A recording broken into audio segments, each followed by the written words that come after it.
A vulnerability scan is a security assessment technique used to identify and evaluate potential weaknesses or vulnerabilities in a computer system, network, or application. It involves scanning the target system for known vulnerabilities, misconfigurations, or security loopholes that could be exploited by attackers. Vulnerability scans are performed internally and externally to inventory vulnerabilities from different network viewpoints. Vulnerabilities identified during scanning are then classified and prioritized for remediation by security operations teams. A network vulnerability scanner, such as Tenable Nessus or OpenVAS, is designed to test network hosts, including client PCs, mobile devices, servers, routers, and switches. It performs three primary functions: discovery, assessment, and prioritization. During discovery, it examines an organization's on-premises systems, applications, and devices. It then assesses the scan results, comparing them to configuration templates and lists of known vulnerabilities. Typical results from a vulnerability assessment will identify missing patches, deviations from baseline configuration templates, and other related vulnerabilities. The tool compiles a report about each vulnerability. Each identified vulnerability is categorized and prioritized using an assigned impact warning. Most tools also suggest remediation techniques. This information is highly sensitive, so using these tools and distributing the reports produced should be restricted to authorized hosts and user accounts. Credentialed and non-credentialed scans are two different approaches to conducting vulnerability scans. A credentialed scan, also known as an authenticated scan, requires the scanning tool to provide valid credentials to access the target system. This allows the scan to gather more comprehensive information about the system's configuration, installed software, and other details that may not be accessible without proper authentication.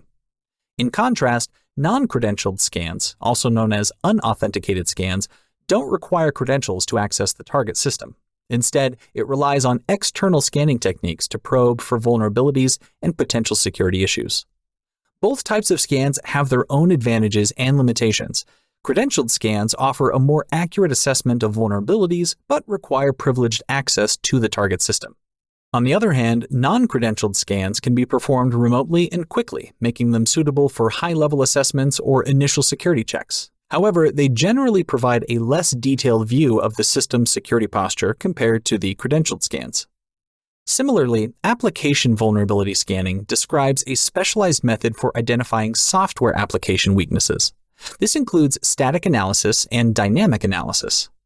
Static analysis involves reviewing application code without executing it. It involves examining the code for potential vulnerabilities, bugs, coding standards violations, and other issues that could impact the security, performance, or maintainability of the software. Dynamic analysis involves executing a program and observing its behavior in real time. It also tests running applications that can identify issues like unvalidated inputs, broken access controls, and SQL injection vulnerabilities. Another critical capability in application vulnerability assessment practices includes package monitoring. Package monitoring is the practice of tracking and monitoring software packages or dependencies used in an application. It involves keeping a close watch on the versions, vulnerabilities, and updates of these packages to ensure the security and integrity of the application. Modern applications often rely on third-party libraries, frameworks, or modules that provide pre-built functionalities. These packages can introduce vulnerabilities if they contain outdated or insecure components. Package monitoring helps identify such vulnerabilities and allows developers to take appropriate actions to mitigate potential risks. Greenbone's OpenVAS is a powerful network security scanner equipped with various tools, including an intuitive graphical user interface. This versatile tool serves offensive and defensive security professionals, enabling them to assess and uncover potential attack surfaces. After logging in, I'm directed to the dashboard screen. This provides a quick overview of previous scans and their status. It's important to note that security scanners, like antivirus software, rely on up-to-date definitions. Let's examine this briefly. I'll navigate to the Administration tab and click on Feed Status. This column shows that all our feeds are up to date. I'm particularly interested in the CVEs, Common Vulnerabilities and Exposures. Now let's return to the dashboards. Please remember that this is a test system and an abundance of red indicates severe issues. In a typical network, such extensive red flags would be highly unusual and cause serious concern. Now, let's explore the Scans menu. Clicking on Tasks reveals a list of all the tasks I've created.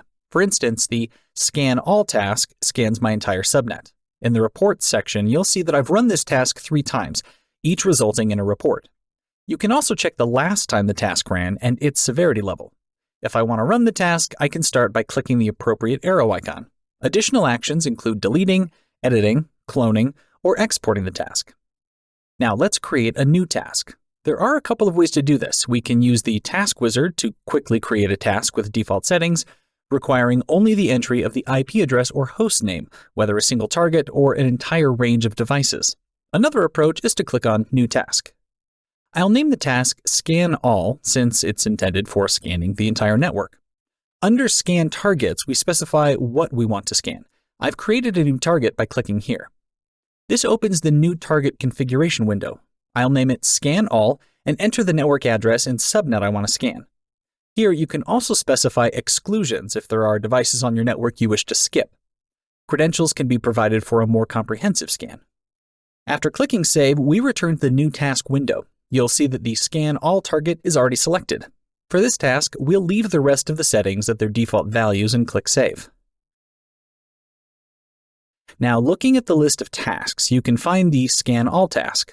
Since it's new, there have yet to be any reports. While I'm ready to run this task, I want to explore other menu items first. Under the Scans menu, you'll find options like Reports, Results, Vulnerabilities, and more. Reports displays a list of accumulated reports since installing OpenVAS, while Results reveal vulnerabilities discovered during scans. For example, you can identify an operating system that has reached its end of life and the affected host system. Addressing these vulnerabilities is crucial, as outdated systems are unlikely to receive automatic patches. Returning to the Scans menu, we'll examine the tasks.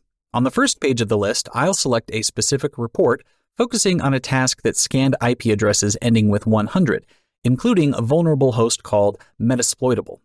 I'll click on the report and head to the Results tab to view the issues detected by OpenVAS.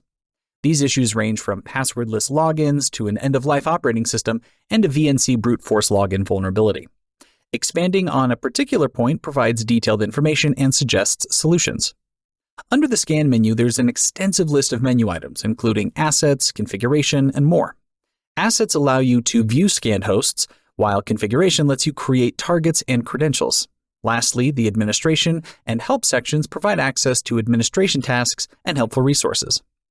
This concludes our demonstration. We explored Greenbone's Open Vulnerability Assessment Scanner, also known simply as OpenVAS.